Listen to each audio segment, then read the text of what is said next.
దేవరాగం జ్ఞానయోగం వ్యాసపీఠం బహువేదశాస్త్రం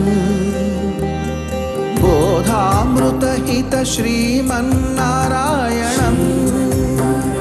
శివగౌరీ సంభాషిత సకల పురాణం అష్టాక్షరి పంచాక్షరి మంత్రావరణం అఖిల దేవతా సంస్తుతి పారాయణం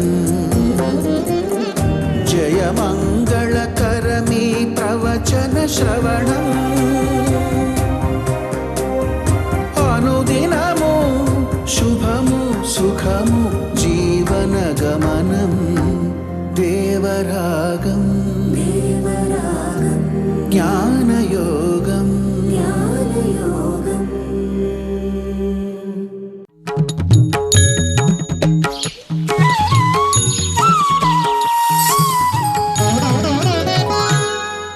ఆపదామపహర్తారం దాతారం సర్వసంపదాం లోకాభిరామం శ్రీరామం భూయో భూయో నమామ్యహం.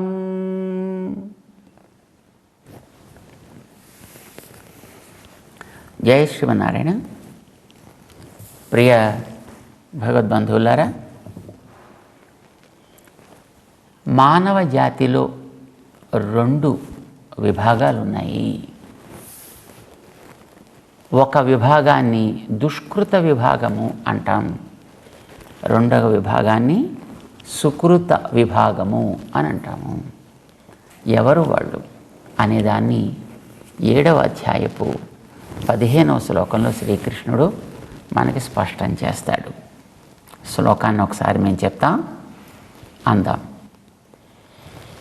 నమాం దుష్కృతినో మూఢాః ప్రపద్యంతే నరాధమాః మాయయా అపహృతజ్ఞానాః ఆసురం భావమాశ్రితాః.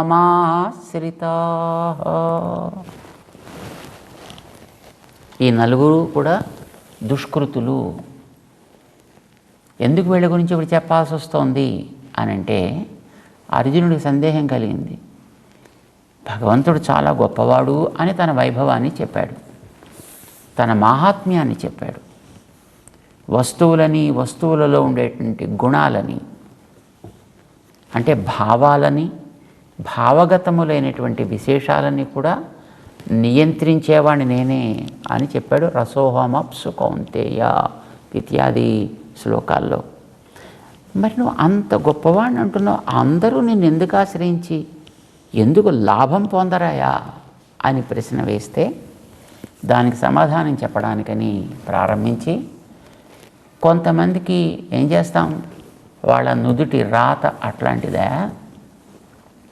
వాళ్ళకి నా దగ్గరికి రావాలనిపించదు. ఏమైనా కావాలనుకున్నప్పుడు ఇచ్చేవాడిని నేనున్నప్పటికీ కూడా నన్ను ఆశ్రయించాలి అని అనిపించని ప్రవృత్తి కలిగిన వాళ్ళు లోకంలో కొందరు ఉంటారు. వాళ్ళందరూ కూడా దుష్కృతులు అవుతారు.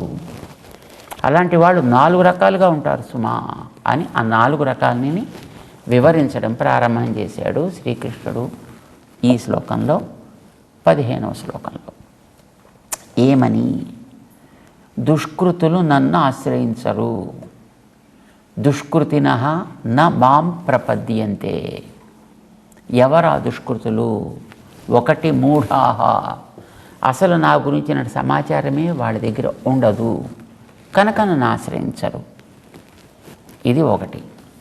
రెండవది, నా గురించి తెలుసును, నేను భగవంతుడిని తెలుసును, కానీ నువ్వొక్కడవే కాదా భగవంతుడు, మాకు ఇంకా బోర్డంతమంది ఉన్నారు మా వాళ్ళు భగవంతుడు, వాళ్ళలో నువ్వు కూడా ఒకడివి. ఏదో అనంతకోటి లింగాల్లో ఇంకో బోడిలింగం అన్నట్టుగాను. అలాగా నువ్వు మిగతా వాళ్ళతోటి సమానమే అనేటటువంటి రకం నరాధములు అని వాళ్ళకి పేరు పెట్టాడు. భగవంతుడితో మిగతా వాళ్ళు సమానం అవ్వరు ఎప్పుడూ కూడాను. భగవంతుడు భగవంతుడే. కానీ వాళ్ళకి తెలియక, తెలిసినా వాళ్ళకు ఉండేటటువంటి అహంకార ప్రభావం చేత మిగతా వాళ్ళతోటి సమానంగా భగవంతుడు కూడా చూస్తూ ఉంటారు. అలాంటి వాళ్ళకి నరాధములు అని పేరు. వీళ్ళకంటే కొంచెం ఎక్కువగా తిన్నటువంటి మహానుభావులు మరొక మూడవ రకం ఉంటారు. మాయయా అపహృత జ్ఞానాః. వీడు మూడోవాడు. అంటే మాయ కప్పివేస్తే జ్ఞానం అంతా కూడా వక్రము చెందినటువంటి వాళ్ళు. వీళ్ళు ఎప్పుడు కూడా మాయనే పట్టుకు వేళ్లాడుతుంటారు. ఏది చూసినా మాయా మాయా మాయా అంటారు. ఈ ప్రపంచము మాయ, నీవు మాయ, నేను మాయ, తిండి మాయ, అన్నీ మాయ. కానీ తిండి మాత్రం టైంకి కావాలి వాళ్ళకి. అన్నీ మాయే, ఏది వాస్తవం కాదు. జగమే మాయ, బ్రతుకే మాయ అంటూ ఉంటారు వాళ్ళు. అన్నీ తెలిసినట్లే మాట్లాడుతుంటారండి. అంతా మొత్తం మాయ అంటారు, కానీ మళ్ళీ అన్ని పనులు చేయాలంటారు. అంతా మాయ అంటారు, మళ్ళీ వాళ్ళకి సంభావనలు కావాలి. దాంట్లో మాత్రం కాంప్రమైజ్ లేదు. మళ్ళీ గంటన్నర సేపు వాడు ఉపన్యాసం చెప్తాడు, జగత్తంతా మాయా మిథ్య అని. జగద్మిథ్య బ్రహ్మసత్యం అంటుంటాడు వాడు. కానీ మళ్ళీ టైంకి మళ్ళీ వాడికి భోజనం కావాలి. మళ్ళీ వాడు అక్కడ దాంట్లో మాత్రం అది మాయ లేదు. ఏమయ్యా దాన్ని మళ్ళీ భోజనం ఎందుకయ్యా నీకు, అది కూడా మాయే కదా అండి. నేను తినడం కూడా మాయే నోయ్ అంటాడు వాడు. కానీ జబర్దస్త్ ఎందుకు చేస్తున్నాడు, జబర్దస్త్ కూడా మాయేనయ్యా అంటాడు. ఓ ఆయన ప్రవచనం చెప్పేటండి పాపం, 1 గంటన్నర సేపు, చాలా దీర్ఘమైనటువంటి ప్రవచనం. ఒక ఊళ్ళో పాపం చాలామంది అంతా వచ్చారు, అందరూ విన్నారు. ఆహా ఆహా అన్నారు, అందరూ కూడా చాలా సంతోషపడ్డారు. సరే ప్రవచనం అయిపోయింది. అయిపోయిన తర్వాత అంతా బయటకు వచ్చేసారు. ఈ బయటకు వచ్చినప్పుడు ఆయన కూడా బయటకు వచ్చేసాడు. ఇంతలో అక్కడ పక్కన ఉండేటువంటి ఒక గుడికి ఏదో అలంకారంగా తెచ్చిపెట్టినటువంటి ఒక ఏనుగు మదం బాగా ఎక్కి శుభ్రంగా కట్టు తెప్పుకొని మొత్తం రోడ్డు మీద పరిగెట్టడం ప్రారంభించింది అండి. పరిగెడితే అది వచ్చేస్తోంది. అప్పటిదాకా ప్రవచనం చెప్పినటువంటి పెద్ద మనిషి కూడా అదే మార్గంలో వస్తున్నాడు, మిగతా వాళ్ళంతా వస్తున్నారు. ఎదురుకున్న ఏనుగు పరిగెడి వచ్చాడు, అప్పుడు ఈయన కూడా పరిగెట్టడం ప్రారంభించాడు. పక్కన ఉండేటువంటి వాడికి అనుమానం వచ్చింది, స్వామి ఇప్పటిదాకా మీరు అంతా మాయ మాయ అన్నారు కదా, గజం కూడా మాయే కదా, గజం కూడా మిథ్యే కదా స్వామి. గజమే కాదయా, నా పలాయనం కూడా మిథ్యే అన్నాడండి. ఏనుకే మాయక, నేను పరిగెట్టడం కూడా మాయే. గజం మిథ్య, పలాయనం మిథ్య అని అంటుంటారు కదా, అలాగనమాట. ఈ మాయ అనే దాన్ని పట్టుకుని వాడికి ఉండేటువంటి జ్ఞానం అంతా కూడా పాపం కోల్పోతాడు వాడు. మాయయా అపహృత జ్ఞానాః. మాయ దొంగిలిస్తే తనకుండేటువంటి సహజమైనటువంటి జ్ఞానాన్ని కోల్పోయి నేనే బ్రహ్మని అనుకుంటాడు వాడు. అహం బ్రహ్మాస్మి అని అనుకుంటాడు. పదం కరెక్ట్, అర్థం తెలియక అపార్థాలు కల్పిస్తారు. అహం బ్రహ్మాస్మి అనొచ్చు, తప్పేం లేదు. జీవుడు మోక్షం పొందిన తర్వాత ఎలా ఉంటుంది స్థితి అనేది మనకి ఉపనిషత్తు చెప్తోంది. ఆ ఉపనిషత్తులో వీడు ఎంత కష్టపడి అక్కడికి చేరతాడు, చేరిన తర్వాత అక్కడ ఏం జరుగుతుంది. పెద్ద మండపం ఉంటుంది భగవంతుడు ఉండేటటువంటిది. అక్కడంతా శుద్ధ సత్వం, రజస్సు ఉండదు, తమస్సు ఉండదు. అక్కడికి వెళ్ళిన తర్వాత ఆ మండపంలో అద్భుతమైనటువంటి సౌందర్యం, మంచి మంచి మండపాలు, అందమైన అలంకరణలు, ఇవన్నీ చూసుకుంటూ మధ్యలోకి వెడితే అక్కడ మధ్యలో ఒక పెద్ద యోగ పీఠం ఉంటుంది. యోగ పీఠం మీద భగవంతుడు కూర్చుని ఉంటాడు. వీడు అక్కడ దాకా పెడతాటండి. భగవంతుడిని చూడగానే వీడికి ఆనందానికి హద్దులు ఉండవు. ఒక్కసారి అమాంతం వాడు అలాగా సాష్టాంగం పెట్టి మళ్ళీ లేచి చూసి మళ్ళీ సాష్టాంగం పెట్టి మళ్ళీ లేచి చూసి మళ్ళీ ఇలా చేస్తుంటాట ఆనంద పారవస్యం చేత. సరే లేచి భగవంతుని చూస్తాడు. అలాగా ఆనంద అశ్రువులు జాలువారుతూ ఉంటాయి వాడి కళ్ళల్లోంచి. భగవంతుడు వాడిని చూసి అడుగుతాట, ఎవరు నువ్వు కోసి అని అడుగుతాటండి భగవంతుడు. అప్పుడు ఈ జీవుడు భగవంతుని చూసి అహం బ్రహ్మాస్మి అని అంటాటండి. వా, ఎంత అద్భుతమైన మాట మాట్లాడేవయ్యా.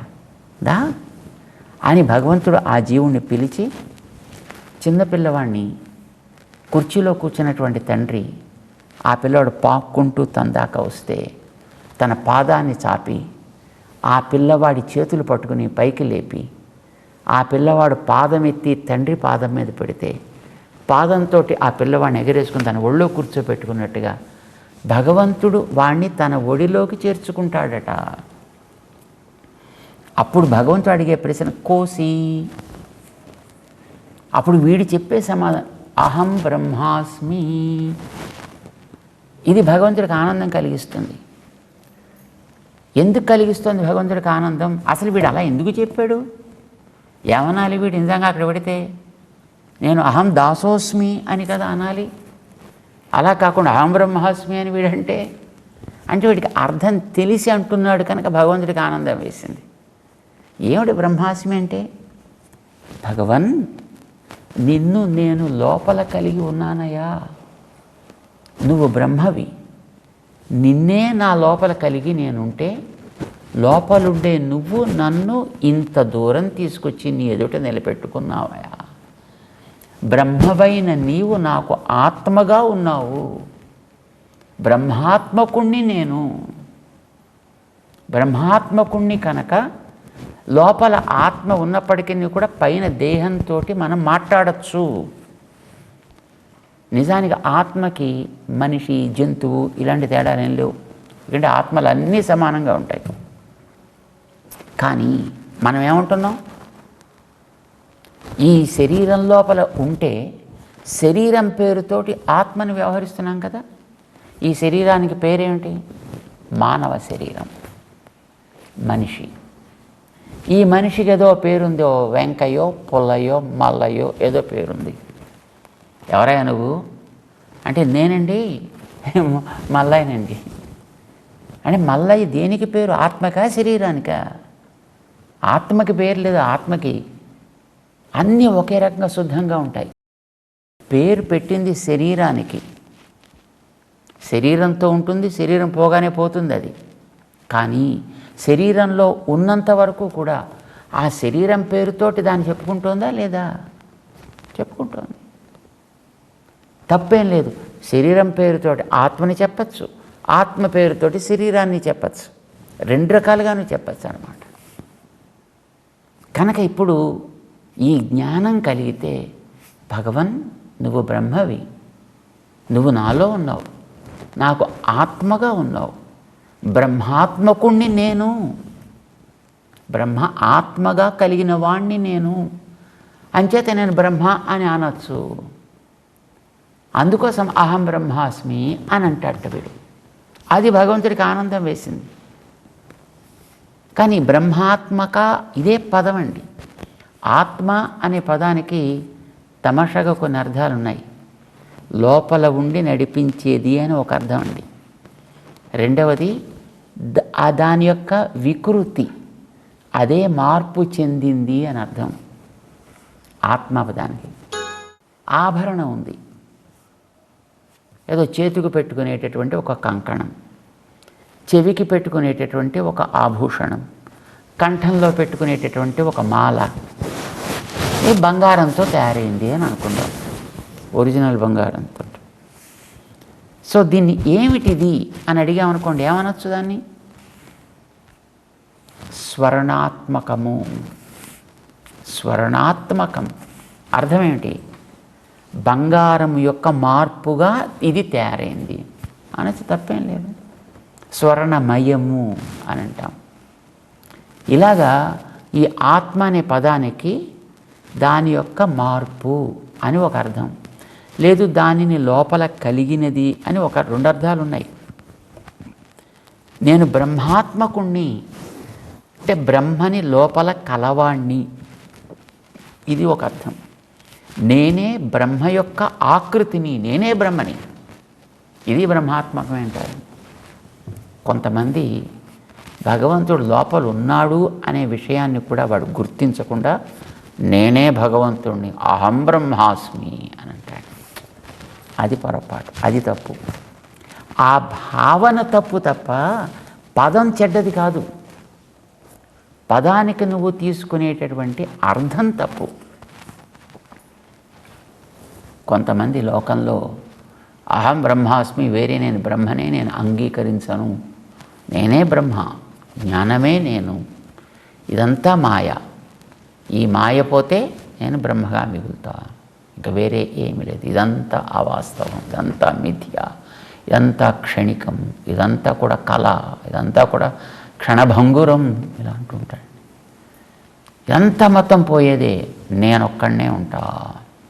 చెప్పే గురువు లేదు, వినే శిష్యుడు లేదు, బోధ లేదు, వీడికి అర్థం అవ్వడం లేదు, ఇది అంతా మొత్తం మిథ్య, అహం బ్రహ్మ. ఇది ఇలా ఉండేవాళ్ళు కొందరు ఉంటారయ్యా లోకంలో. మాయయా అపహృత జ్ఞానాః, వాడు భగవంతుడితోటి తనని ఈక్వల్గా భావిస్తాడు. ఇది మంచిదా? అది వీడెలాంటి వాడంటే, తండ్రి తనకి కారణమై ఉంటుంటే తండ్రిని వాడు మరచిపోయి తననే తండ్రి స్థానంలో చూసుకునేటటువంటి దుర్మార్గుడు వీడు. మాయయ అపహృత జ్ఞాని అని అంటే భగవంతుడిని తనకి కారణంగా గుర్తించడు, తననే భగవంతుడుగా భావించుకుంటాడు. మొదటి వాడికి తెలియదు, మూఢుడు. రెండవ కేటగిరీలోకి వచ్చినటువంటి వాడు భగవంతుడు తెలుసును, కానీ లోకంలో ఉండే 10 మందిలో వాడు కూడా ఒకడు అంటాడు భగవంతుడిని చూసి. సో వీడు కొంచెం ప్రమాదకరం. బట్ ఇంతకంటే ఇంకా ప్రమాదకరం, అసలు భగవంతుడే లేడయ్యా, నేనే మొత్తం సర్వము అని అనుకుంటాడు. ఇది మూడవ కేటగిరీ. వీడొక దుష్కృతుడు. కానీ వీడికంటే ఇంకొంచెం ఎక్కువ మోతాదులో అజ్ఞానం ఉన్నవాడు ఉన్నాడు ఇంకొకడు. వాడెవడు? ఆసురం భావమాశ్రిత. వాడి ప్రవృత్తి కూడా ఆసురీ ప్రకృతి. అంటే వీడేం చేస్తుంటాడు, భగవంతుడు ఉన్నాడని తెలుసును, ఆయన గొప్పతనం తెలుసును, ఎన్నో రకాలుగా చూసుంటాడు, కానీ వాడిని ఉండనివ్వడానికి వీల్లేదు. భగవంతుణ్ణి తెలిసి భగవంతుడు ఉనికిని తొలగిస్తాను అని ప్రయత్నం చేస్తుంటాడు. భగవంతుడు ఉనికిని ఓర్వలేని మనస్తత్వం అన్నమాట అది. ఇది ఆసురీ భావము అని అంటే. మనకి చరిత్రలో మనం చూస్తుంటాం, అలాంటి వాళ్ళు ఎంత ప్రయత్నం చేసి చేసి చేసి చివరికి పాపం వాళ్లే లేకుండా పోయిన సన్నివేశాలు. ప్రహ్లాదుడిని ఎన్ని రకాలుగా హింస పెట్టాలో అన్ని రకాల హింస పెట్టాడు ఆయన. ఎందుకు పెట్టాడు? ప్రహ్లాదుడి కోపంతో కాదు, ప్రహ్లాదుడిలో హరి ఉన్నాడు కనుక వాడిని బయటికి తేవాలి, ఎలాగైనా సరే చేసి వాడిని లేకుండా చేయాలి.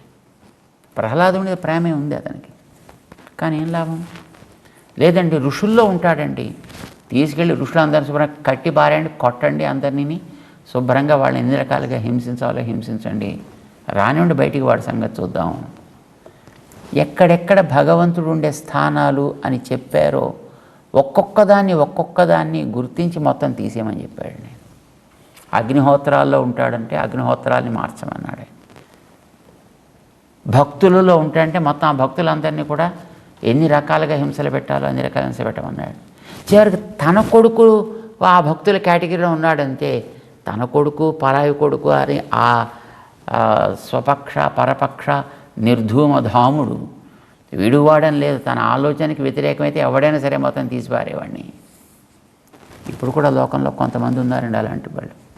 వాడు తండ్రి తల్లి గురువా ఏమీ లేదు, తన ఆలోచనకి విరుద్ధం అయితే తీసేవాడిని అంతే. సో ఇలాగా ఎవడైతే అతి తీవ్రమైనటువంటి ప్రవృత్తి కలిగి ఉంటాడో వాడు ఆసుర ప్రవృత్తి కలిగినవాడు. మనకి ధర్మశాస్త్రం ఒక నియమం చెప్పిందండి. ఆసురం అంటే ఏమి, దైవం అంటే ఏమి? దైవం అంటే మంచిని కోరేవాడు, పరుల హితాన్ని కోరేవాడు, దైవీ ప్రకృతి కలవాడు. ఆసురం అంటే ఏమి? పరుల హితాన్ని సహించనివాడు, భగవంతుని ఉనికిని ఓర్వనివాడు. భగవంతుడు ఎప్పుడూ ఒకడే, సర్వవ్యాపి అయినటువంటి విష్ణువు ఆ విష్ణువు యందు ప్రేమ కలిగిన వాడు దైవీ ప్రవృత్తి కలవాడు. విష్ణువుని ద్వేషించువాడు అసురుడు. ఈ మాట చెప్తే వినడానికి మనకు కొంచెం బాధ అని అనిపిస్తుంది. కానీ మనం చెప్పుకునేది కాదు కదా, ఇది ధర్మశాస్త్రం చెప్పిన మాట. ఇది విష్ణు భక్తి పరో దేవ విపరీత తథా అసుర. ఎవరికైతే విష్ణు భక్తి అనేది ఉండదో వాడే అసురుడు అనంటే. ఇప్పుడు ఈ రోజుల్లో ఇలాంటి మాట చెప్తే పాపం వినేవాడికి, అందరికీ కాదు కానీ చాలామంది కొంచెం బాధలేస్తాయి. బట్ ఉన్న వాస్తవాన్ని తెలుసుకోవడం మనందరి బాధ్యత, తగ్గట్టుగా ప్రవర్తించడం కూడా మన బాధ్యతే. అందుకే మనం చెప్పుకుంటున్నాం. అందులో ఇది ఎవరో స్వతంత్రించి ఎవరో రాసుకుని చెప్పే మాట కాదు, భగవద్గీతలో ఉండే మాట మనం చెప్పుకుంటున్నాము. లేదా భగవద్గీత మీద మనకి నమ్మకం ఉంటే, భగవంతుడి మీద మనకి నమ్మకం ఉంటే, శాస్త్రం మీద మనకి విశ్వాసం ఉంటే, దాని మార్గాన్ని చక్కగా అనుసరించే ప్రవృత్తి ప్రయత్నము మనలో ఉండాలి. అందులో భగవంతుడు చెప్తున్నాడు, ఆసురం భావమాశ్రిత. ఈ ఆసురీ ప్రవృత్తితోటి వాడు నా దరికి రాడు, నన్ను చేరడు, నన్ను కోరడు. అసలు వాడు కోరకపోవడం సంగతి దేవుడు అడుగు, నా ఉనికినే వాడు ఓర్వడు. కనుక 4వ కేటగిరీలో ఉండేవాడు భగవంతుడి ఉనికిని ఓర్చుకోలేడు. భగవంతుడి ఉనికిని ఎలాగైనా సరే తొలగించేద్దాం అని అనుకుంటాడు. వాడికంటే ఒక స్టెప్ డౌన్ ఉండేవాడు ఆ భగవంతుడితోటి తనని ఈక్వల్గా ట్రీట్ చేసుకుంటాడు. ఈక్వల్గా ట్రీట్ చేయడం కాదు, తానే భగవంతుడు అంటాడు. ఇక 3వ కేటగిరీలో పైనుంచి కిందకు వస్తే ఆ భగవంతుడిని గుర్తిస్తాడు, కానీ నలుగురిలో ఆయన కూడా ఒకడు అనే భావంతో ట్రీట్ చేస్తాడు భగవంతుడిని. కానీ మొదటి కేటగిరీలో ఉండేవాడికి పాప వాడికి అసలు తెలియదు దేవుడు అంటే అసలు ఏ రకమైనటువంటి అవగాహన ఉండదు. ఇది మొదటి కేటగిరీ. మూఢ నరాధమ మాయయా అపహృత జ్ఞాన ఆసురం భావం ఆశ్రిత అని ఈ 4 రకాలు కూడా దుష్కృతిన. వీళ్ళు దుష్కృతులు కనుక నన్ను ఆశ్రయించరు, అంతే తప్ప మిగతా వాళ్ళైతే నన్ను ఆశ్రయిస్తారు. అలా కాదయా, ఈ మాకేమో బతకాలని ఉంది, ప్రపంచంలో చాలా అవసరాలు ఉన్నాయి మాకు, ఇలాంటి అవసరాలన్నీ నువ్వు ఇవ్వవుట,